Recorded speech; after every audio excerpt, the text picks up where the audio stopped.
Then you do adhkar, dhikr. Subhanallah, Alhamdulillah, Allahu Akbar, La ilaha illallah. So many different adhkar. No specific number, but you can do as much as you can. No specific dhikr, but you can do as much as you can. One that we've been recommended to repeat, Allahumma innaka afuwun tuhibbul afwa fa'fu anni.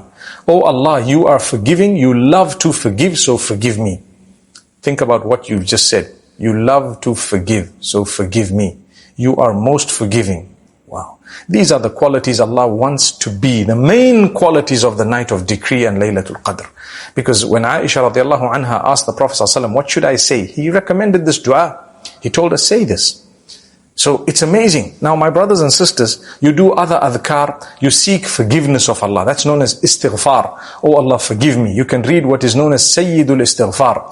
Allahumma anta rabbi. Oh Allah, you are my Lord. La ilaha illa ant. There is none worthy of worship besides you. Khalaqtani. You created me. Wa ana abduk. And I am your worshipper. I am your slave. Wa ana ala ahdika wa wa'dika mastata'. And I am upon my covenant and my promise as best as I can.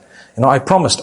There's none worthy of worship but you, and Muhammad, peace be upon him, is your messenger. So I'm going to try to adopt that as best as I can. خلقتني وأنا عبدك وأنا على عهدك ووعدك ما استطعت. أعوذ بك من كل شر ما صنعت. I seek protection, I seek refuge in you from all the evil that I have done. أبوء لك بنعمتك علي.